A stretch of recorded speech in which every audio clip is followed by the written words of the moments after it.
Bonjour à tous. En tout cas, nous sommes heureux d'être passés par ici parce que vu l'accueil qu'on a reçu dans votre église, on a envie de revenir. C'est clair. Tous ceux qui passent par ici, je pense qu'ils auront envie de revenir. Tellement vous êtes généreux et plein de joie, plein d'accueil vraiment chaleureux. C'est vraiment touchant. Voilà, donc c'est sûr qu'on est prêt à revenir sans problème. L'agonie, je voudrais parler surtout, centrer mon message sur les chants sur la croix. Tu mets un peu l'effet. Pour le Saint Graal, un jour a rempli mon cœur.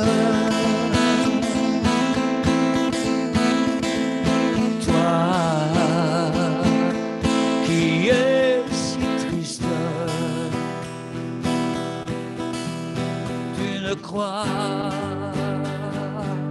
plus au bonheur. Ton Père dans les cieux est ému de compassion.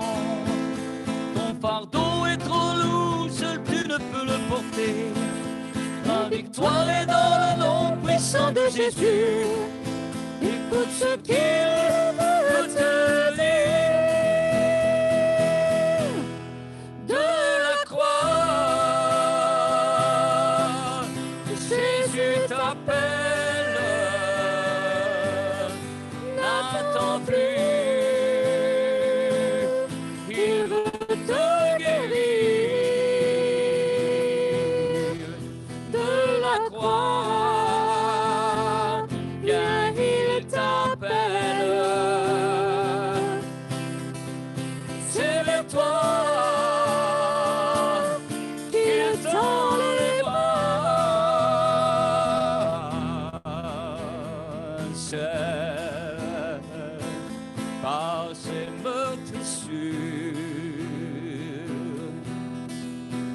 Tu vas te relever. Regarde ses mains et ses pieds sont percés pour te sauver.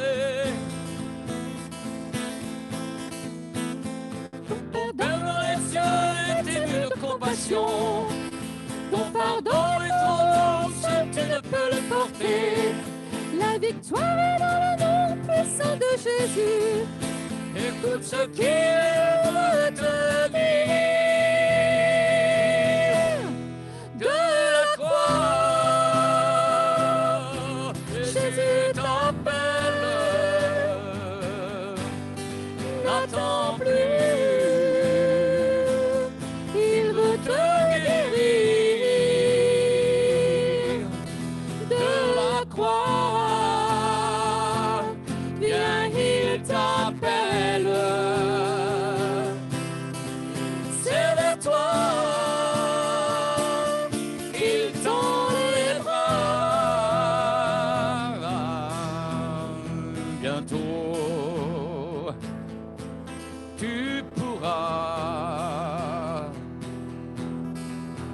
Contempler dans sa gloire. Il te conduira vers Dieu, pas à pas sur le chemin. Ton Père dans les cieux est ému de compassion. Ton fardeau est trop lourd, seul tu ne peux le porter. La victoire est dans le nom puissant de Jésus. Écoute ce qu'il veut te dire. De la croix, Jésus t'appelle. N'attends plus. Il veut te guérir.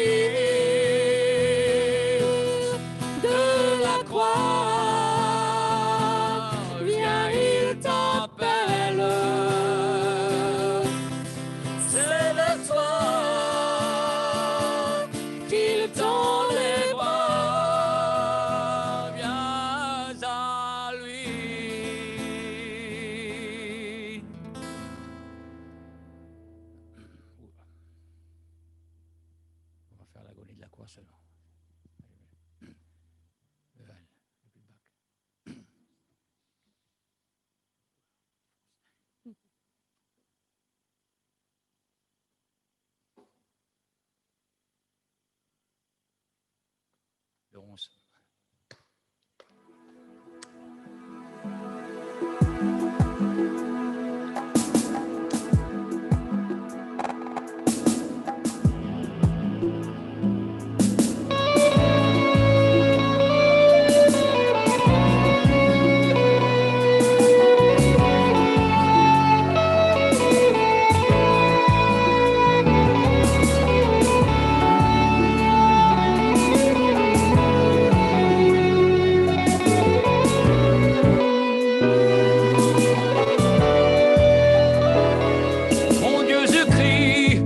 Jour et tu ne me réponds pas toute la nuit, je n'ai point de repos.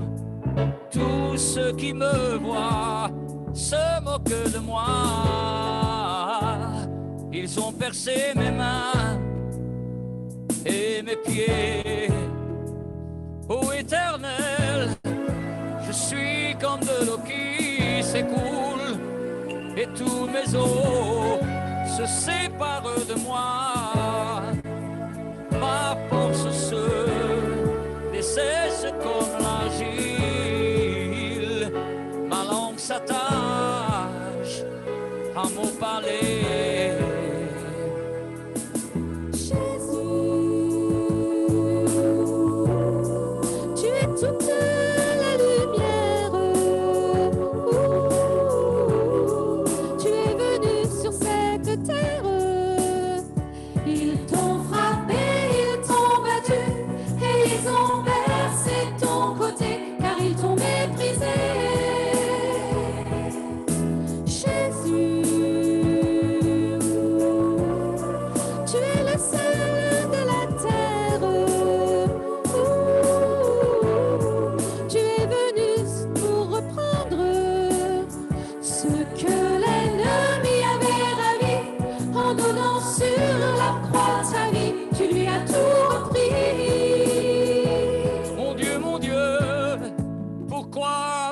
Abandonné, t'éloignes-tu sans même secourir, sans écouter mes plaintes et mes soupirs.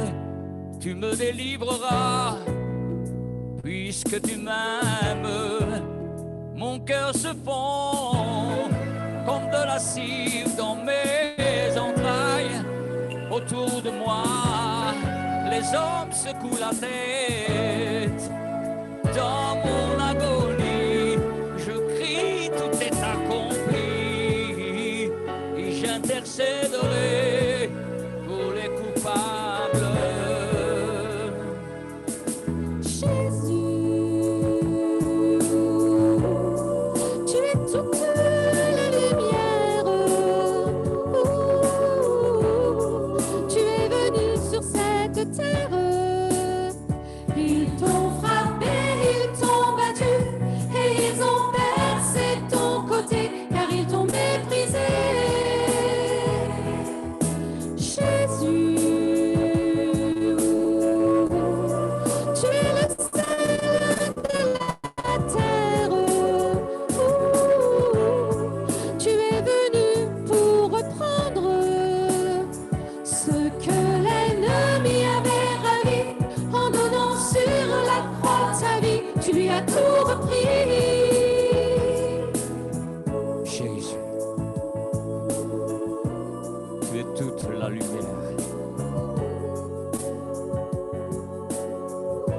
Tu es venu sur cette terre, ils t'ont frappé, ils t'ont battu, et ils ont percé ton côté, car ils t'ont méprisé.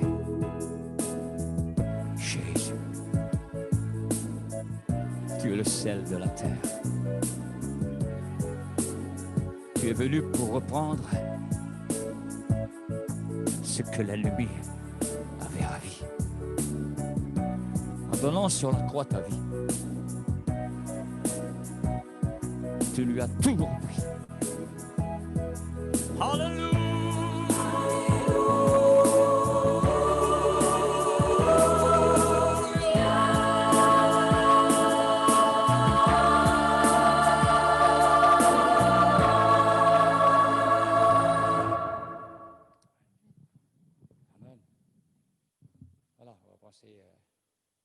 parce que comme je suis fatigué vocalement, je vais arrêter de chanter.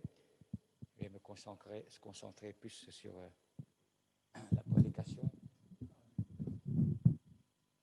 Je fais avec la force que Dieu me donne.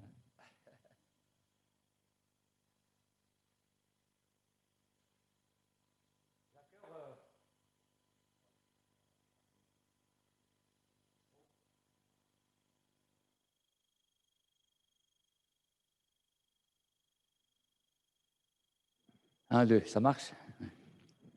J'ai à cœur de vous parler de la croix et de la santé, la croix. Je pense que le message central de l'évangélisation, de l'évangéliste, ça doit être la croix.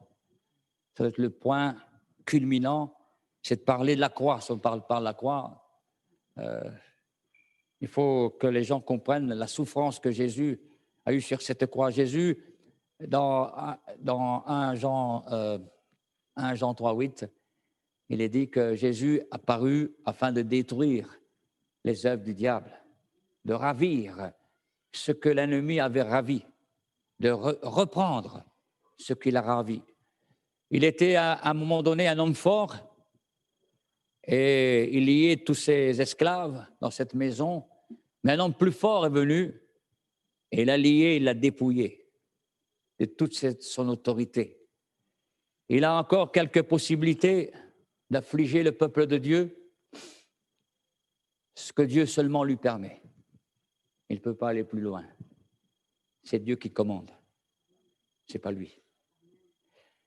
Et si quelquefois il y a des circonstances qui arrivent, Dieu se sert de ces circonstances pour nous apprendre, pour nous rencontrer dans certains déserts, dans certaines afflictions, dans certains tourments, dans des angoisses, afin qu'on apprenne à compter sur lui, non plus sur nos forces, car on sait qu'à un moment donné, on ne s'en sort plus et on est obligé de crier à lui. Le Seigneur a donné sa vie afin que nous puissions avoir la vie éternelle. Quiconque croit en lui a la vie éternelle. Jean 3,16, vous le connaissez. Dieu a tant aimé, il vous a tant aimé. Et c'est pour ça qu'il nous demande à notre tour d'aimer. Parce qu'il nous a donné l'amour et c'est à nous d'aimer les autres. Vous l'avez entendu ce matin? Aime ton Dieu de tout ton cœur, de toute ton âme, de toute ta force et ton prochain comme toi-même. Il est même dit, je circoncirai votre cœur afin que vous puissiez m'aimer de tout votre cœur, de toute votre âme, de toute votre force. Dans Isaïe 53, comme je l'ai chanté tout à l'heure, j'ai chanté inspiré du psaume 22 de David. Un psaume merveilleux. Le titre du message, c'est « La croix, amour incomparable ». Amour incomparable. Ésaïe 53, 5, 11. Mais il était transpercé à cause de nos crimes, écrasé à cause de nos fautes. Le châtiment qui donne la paix est tombé sur lui. Et c'est par ces meurtrissures que nous sommes guéris. On disait que dans la Bible que tous ceux qui étaient pendus au bois étaient maudits. Jésus a subi cette honte. Il a même subi l'ignominie, c'est-à-dire qu'il n'était pas tout habillé sur la croix. Vous comprenez ce que je veux dire? Il a pris notre honte sur lui. Et c'est pour ça que Dieu est attentif à ceux qui croient en lui, parce qu'il demandera un jour des comptes à ceux qui ont refusé le sacrifice de son Fils. C'est grave. Je pense que le péché le plus grave, c'est de refuser, de renoncer, de savoir que Jésus-Christ a donné sa vie, qu'il a payé un prix énorme et qu'on refuse catégoriquement, sans rien plus vouloir savoir de lui. Je pense que c'est le péché le plus grave qui puisse exister. Je ne sais pas si ça rapproche de ce péché impardonnable. C'est pas loin. Jésus à la croix nous offre la vie éternelle, la guérison spirituelle. Il nous donne une guérison spirituelle et physique et psychique. Et aussi notre âme entachée par la destruction de nos fautes. Nous étions voués à la mort éternelle. S'il n'était pas intervenu dans notre vie, nous partions tous en enfer. Et ceux qui sont dehors, qui n'ont pas encore reçu Jésus-Christ, ils sont encore dans ce stade. Et il faut qu'ils comprennent qu'il est temps pour eux de prendre une décision aujourd'hui. Si tu entends sa voix, mon ami, n'endurcis pas ton cœur contre Dieu. Le message central de la croix se résume en 3 mots. Le salut, la révélation et la victoire. Amen. C'est autour de 4 thèmes que nous parlerons cet après-midi.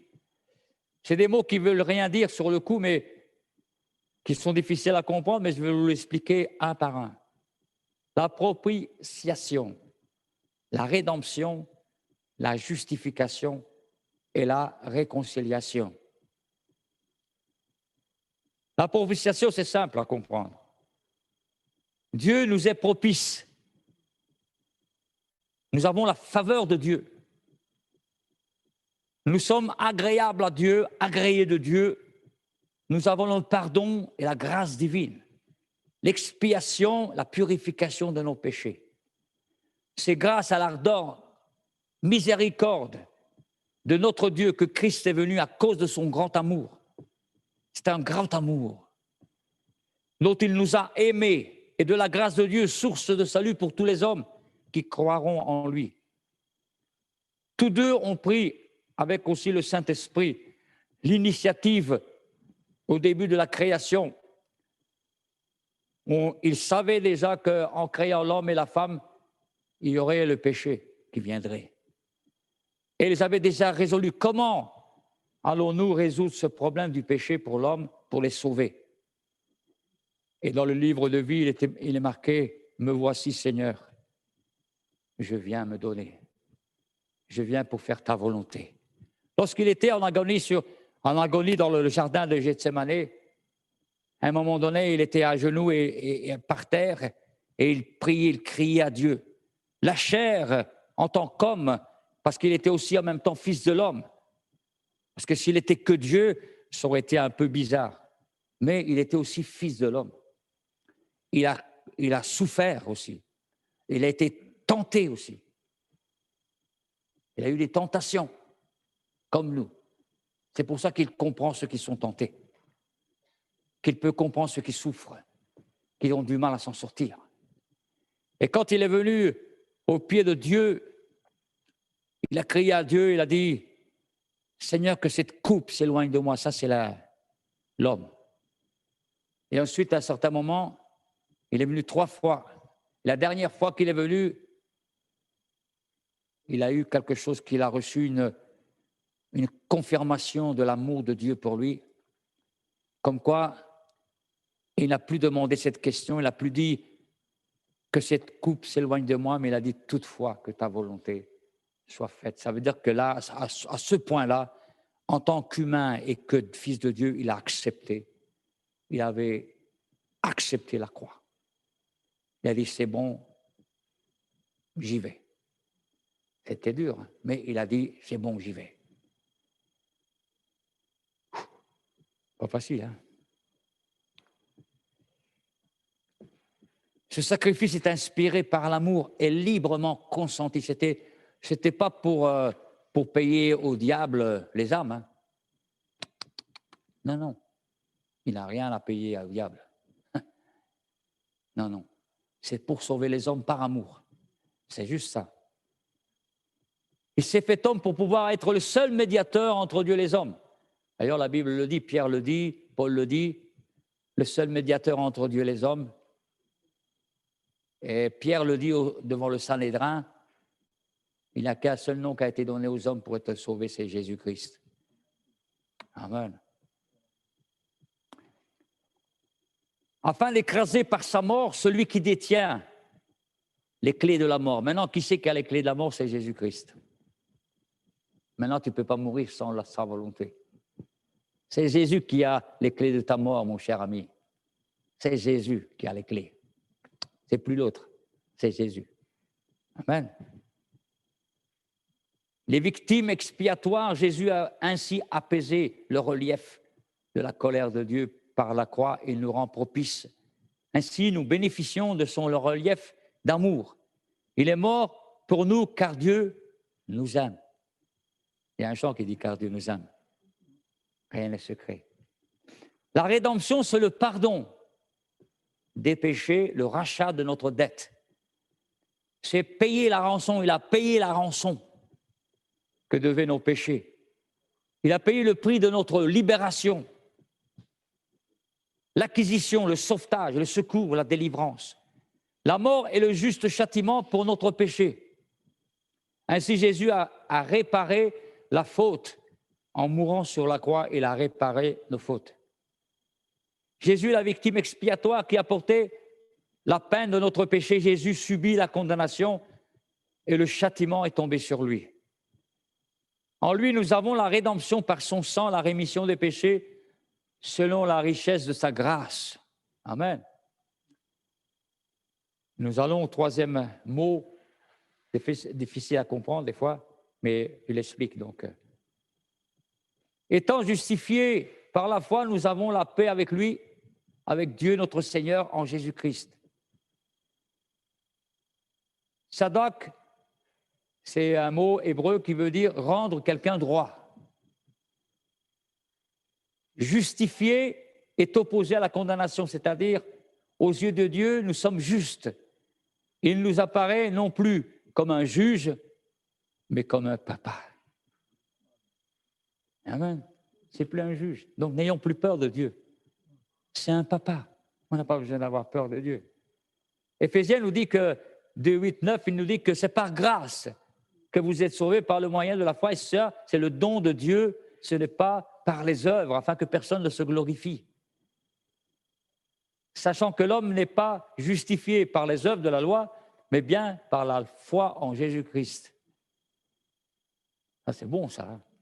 Donc, tous les efforts que je fais, ce n'est pas ça qui peut me sauver, mais c'est compter sur ses œuvres à lui, parce qu'il a tout accompli. On l'a dit tout à l'heure, tout est accompli. J'ai tout accompli. Que ferons-nous, Seigneur? Que ferons-nous? Crois au Seigneur Jésus, tu seras sauvé, crois seulement. Amen. Et Dieu te donnera la force de faire les œuvres qu'il a préparées d'avance pour toi, par le Saint-Esprit. Par exemple, si j'offre un cadeau à ma femme, c'est rare, mais de temps en temps, je me permets de lui faire. Je lui fais quand même des bons cadeaux. Hein?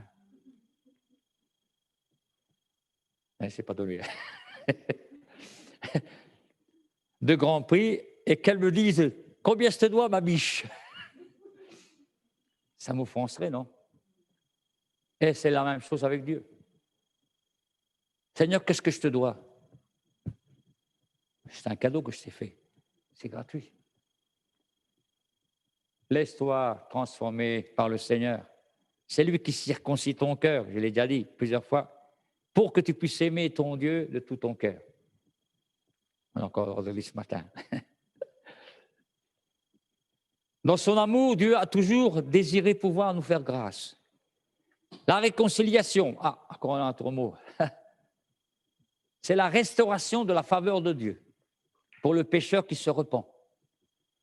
L'un et l'autre sont en parfait accord mutuel, justifiés par son sang, réconciliés par la mort de son Fils. Amen. C'est riche, hein? La richesse. C'est pour ça que nous avons la liberté de nous approcher de Dieu avec confiance. La réconciliation est verticale. Pas seulement. Vers Dieu. Et ensuite, elle est vers les autres. On l'a entendu ce matin. Elle est vers Dieu, d'abord Dieu, et ensuite tu peux aimer les autres, ainsi que toi-même, puisque tu es dans cette verticale, horizontale. Ça, c'est la largeur, la profondeur, la hauteur de l'amour de Dieu, la largeur. Quel amour extraordinaire, quel amour. Elle nous donne la paix avec Dieu, l'adoption dans la famille de Dieu, l'accès dans la présence de Dieu. Nous pouvons entrer dans la présence de Dieu sans crainte et sans peur. La Bible dit que dans l'amour, il n'y a point de crainte. Il n'y a pas de crainte dans l'amour. On peut s'approcher librement. Il ne nous juge pas, c'est un papa. Quand tu as fauté, par exemple, tu vas à l'école, les enfants, je parle pour les enfants, et que tu as volé l'encrier du voisin, et puis que, qui c'est qui va payer, qui va venir réconcilier? C'est ton papa qui va venir s'humilier, il va venir payer ta dette et enlever ta honte, n'est-ce pas? Quand tu as menti à l'école ou que tu as fait des choses qui ne sont pas agréables à la maîtresse, et c'est ton papa qui va venir te secourir, qui va venir se réconcilier avec cette personne et dire, voilà, mon fils, ma fille, si elle a payé, si elle a détruit quelque chose, je suis prêt à payer. C'est ton papa qui va payer à ta place ce que tu as fait. C'est ça que Dieu a fait avec nous. Ce n'est pas pour les enfants, comme ça les enfants ils peuvent comprendre un peu mieux l'amour de Dieu. Amen. C'est un papa. L'expiation, encore un mot. Fou.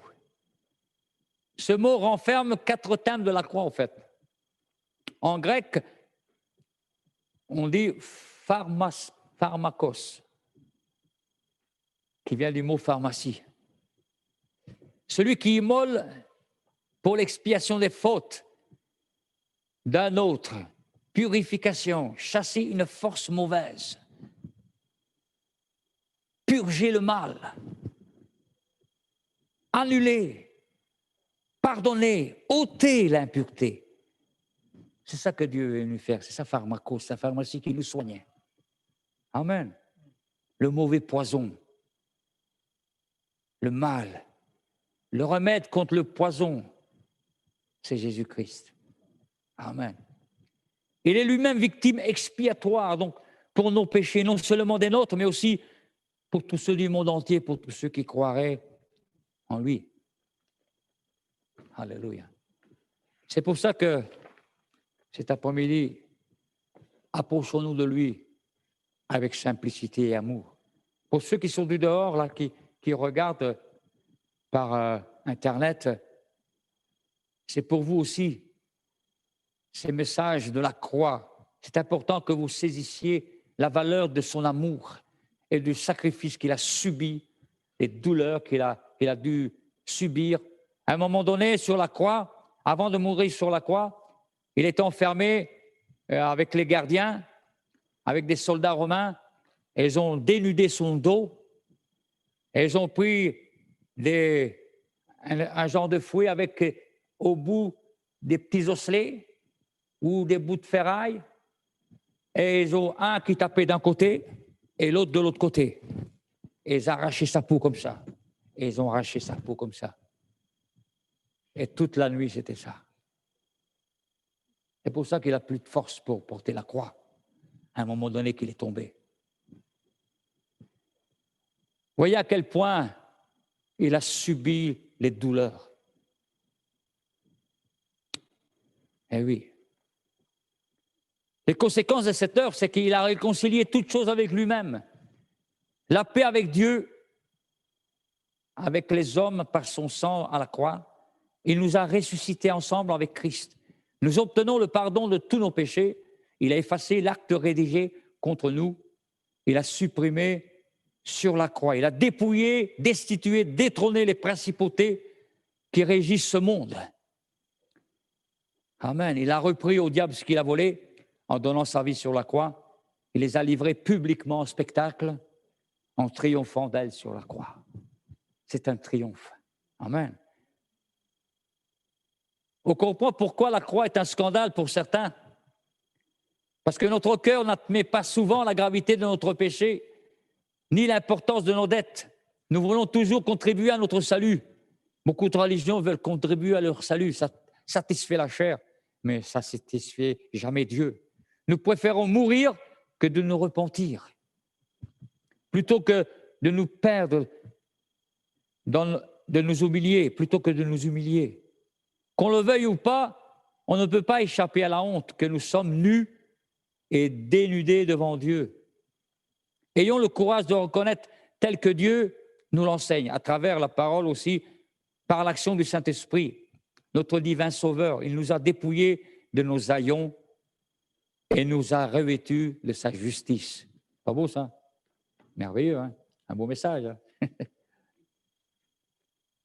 Je sais que ce n'est pas souvent, mais c'est une étude profonde sur la croix.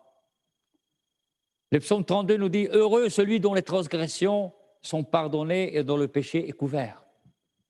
Jésus a accepté de porter le poids de cette punition ou cette condamnation. Si quelqu'un a péché, nous avons un avocat auprès du Père, Jésus-Christ le juste. Si nous confessons nos péchés, il est juste pour nous pardonner. Est-ce que ce soir, vous ne voulez pas confesser vos péchés, dire reconnaître devant Dieu vos attitudes, afin qu'il puisse vous pardonner et vous donner un temps de rafraîchissement? Est-ce qu'il n'est pas temps que la France puisse reconnaître ses erreurs devant tant d'années de débauche? Est-ce qu'il n'est pas temps pour les églises de reconnaître leurs erreurs et de dire « Seigneur, c'est vrai, nous venons nous humilier devant toi, afin que tu rafraîchisses ce pays. » Il a dit « Si mon peuple s'humilie, prie, me cherche, se détourne. » Ça veut dire que tu as un chemin, tu es sur un chemin, qu'il se détourne de ce chemin-là et cherche ma face, je guérirai ce pays de la lèpre. Si l'Église tout entière se met d'accord avec cette pensée, je pense que le coronavirus, il ne va pas tenir longtemps. Amen. Vous le croyez? Alléluia. Que Dieu puisse entendre vos prières. Eh oui. Et dans l'Apocalypse 3, 17, il a parlé de l'Apocalypse, il dit à certaines églises, tu ne sais pas que tu es malheureux, misérable, aveugle et nu. Il parle à une église. Là. Il parle à une église. Tu ne sais pas que tu es malheureux. Tu te crois riche. Tu n'as plus besoin de Dieu, quoi. Tu as tout ce qu'il faut. Internet, les micros, les guitares, les pasteurs les plus grands, les plus forts. Tu as tout dans l'enseignement biblique. Et moi, je vais vous expliquer une anecdote. Un jour, pendant la guerre, il y avait trois jeunes garçons qui allaient souvent moudre du blé dans... Ils avaient trouvé 2 pierres qui roulaient quoi, dans un vieux moulin. Et régulièrement, comme ils n'avaient pas assez à manger, la portion qu'on leur donnait à manger, c'était pas assez. Et ils allaient faire du pain avec tout ce ils avaient récolté un petit peu de blé. Et avec ces pierres, ils commençaient à moudre le blé. Puis un jour, un des frères, il a son vélo qui est tombé en panne. Et en défaisant ce vélo, il y a les roulements à billes qui sont tombés en dessous des pierres. Et à un moment donné, le lendemain, il voulait moudre le blé et il n'y a rien qui sortait, quoi. Et il rajoutait encore de blé, toujours rien. Et en fait, les billes permettaient plus aux 2 pierres de se toucher, d'écraser. Et c'est ça l'amour de Dieu. Vous comprenez?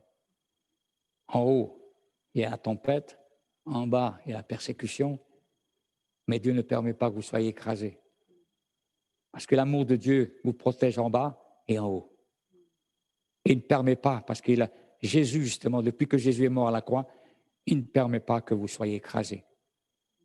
Parce que son amour, il y a l'amour de Dieu entre les deux. Il est le médiateur entre Dieu et les hommes. C'est ça l'amour de Dieu. Amen. Alléluia. Dieu est bon. Celui qui pèse, dit la Bible, est du diable, car il pèse dès le commencement. Or, le Fils de l'homme est venu détruire les œuvres du diable. Vous savez, dans ma famille, je vais donner une petite témoignage.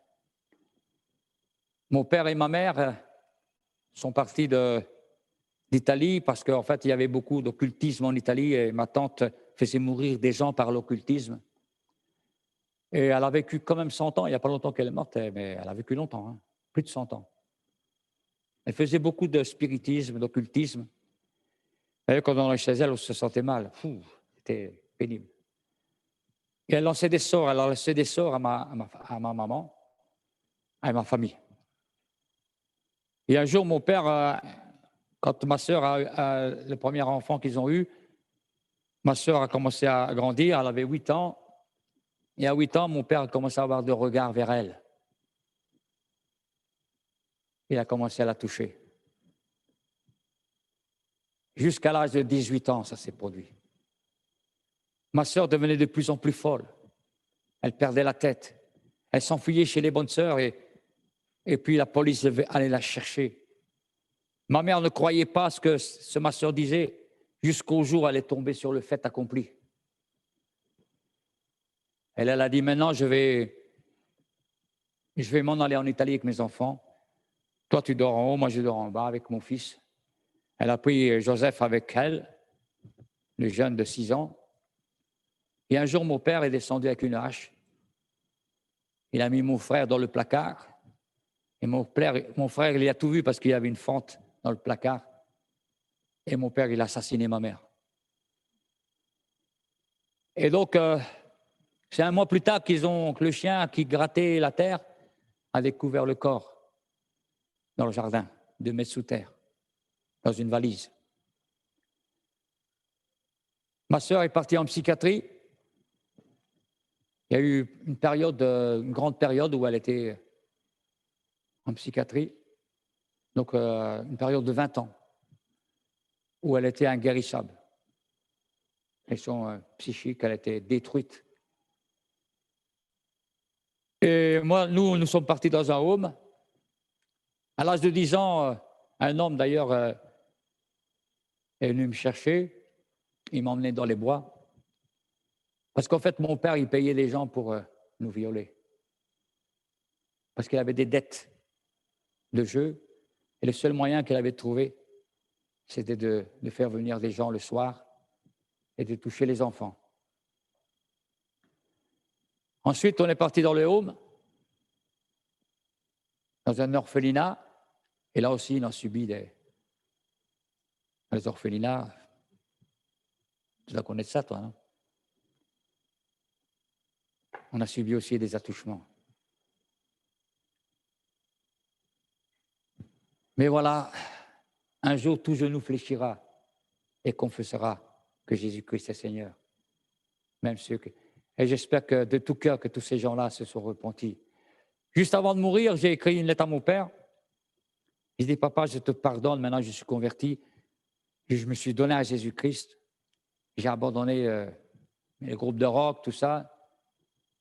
Et je me suis donné à Jésus-Christ avec mon épouse, m'a suivi, et puis la famille aussi. Il dit, papa, je te pardonne tout ce que tu as fait. Jésus t'aime. Et juste avant de mourir, 3 mois avant de mourir, il m'a écrit, il m'a dit, mon fils, jamais j'ai été touché comme ça. Il était en prison, bien sûr. Après, il est sorti après 10 ans parce qu'il a eu la grâce par la reine Fabiola. Il a pu retourner en Italie, mais il ne pouvait plus revenir. Donc, il disait à mon frère, un jour, qu'il pleurait parce qu'en fait, il voulait tellement revenir, demander pardon à ses enfants, il ne pouvait pas. Et du coup, je lui ai écrit. Et il a été touché, il a dit, maintenant, je lis la Bible aussi. Tu m'as touché par tes paroles, je lis la Bible. Et 3 mois plus tard, il est mort.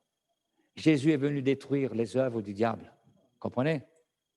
Et ma sœur, qui a été 20 ans de psychiatrie, un jour, il y a un pasteur de Waterloo, donc elle était en Belgique, qui est venu à Braine-l'Alleud, où elle était, et avec sa femme, et ils ont vu Anna dans une détresse terrible. Et ils ont eu pitié devant Anna. Ils ont eu pitié de ma sœur. Et puis, un jour, ils l'ont emmenée à l'église. Et plus ma sœur allait à l'église, et plus ma sœur se sentait bien. 3 mois plus tard, les médecins ont dit, madame, on ne peut plus vous garder, pour nous, vous êtes guérie. Donc, elle a été suivie, bien sûr, à la sortie, pour le suivi, comme il faut pour les malades. Hein. Mais elle était sortie de l'hôpital psychiatrique après 20 ans. Jésus est venu détruire les œuvres du diable. Elle-même, elle m'a dit, j'ai pardonné mon papa. Il faut le faire. Hein. Donc, elle a reçu aussi l'amour de Dieu pour pardonner. Voilà l'œuvre de Dieu que Dieu fait en nous. Il nous a délivrés de nos péchés, de nos liens, de la puissance des ténèbres, afin de passer de la mort à la vie. Est-ce que ce soir, vous ne voulez pas accepter l'amour de Jésus-Christ dans votre cœur? Approchons-nous avec confiance ce soir. Est-ce qu'on peut se lever peut-être et baisser nos yeux? Et que si quelqu'un n'a pas encore accepté Christ, ou bien fermez nos yeux et je demanderai si quelqu'un ce soir a compris le message et qu'il veut vraiment se donner à Christ, qu'il lève la main simplement. Vous fermez vos yeux. Hein. Voilà, personne ne regarde. Si quelqu'un... Je vous vois, madame. Si quelqu'un veut encore le courage de demander pardon à Dieu ce soir, et le courage d'accepter l'amour de Jésus. Jésus est venu peut-être pour une âme ce soir, mais une âme, c'est tellement précieux pour lui. Est-ce que quelqu'un veut aussi, même les chrétiens qui veulent revenir à Dieu, est-ce qu'un chrétien peut-être s'est éloigné, peut-être, on ferme les yeux, personne ne regarde. Je te vois, mon frère, je te vois, mon frère. Est-ce qu'un chrétien encore a besoin du pardon de Dieu? N'hésite pas, lève la main, n'hésite pas. Dieu est amour. Tu peux baisser. Je te vois, ma sœur. Je vais prier pour vous. Vous pouvez baisser les mains. Voilà. Seigneur, je te prie pour ces personnes qui ont levé la main, Seigneur. Merci parce que tu as parlé à leur cœur, Seigneur. Merci pour ces femmes, Seigneur, et ces hommes qui ont levé la main, qui ont le courage de reconnaître leurs erreurs. Et comme tu l'as fait pour moi, que tu le fais encore pour moi aujourd'hui, je te demande aussi pardon parce que moi aussi, Seigneur, il y a des choses à reconnaître devant toi. Et moi aussi, je te demande pardon ce soir parce que je suis aussi un des leurs. Je te demande pardon, Père, dans le nom de Jésus. Je prie pour mes amis qui sont là, Seigneur, pour que tu leur pardonnes comme ça a été annoncé. Seigneur, que tu fais grâce à celui-là qui confesse son péché, tu lui pardonnes. Seigneur, je te prie pour ceux qui sont du dehors et qui lèvent peut-être la main vers toi, Seigneur. Réponds ta grâce et donne-leur la paix, Seigneur. La paix que tu donnes, parce que le châtiment qui nous donne la paix est tombé sur toi.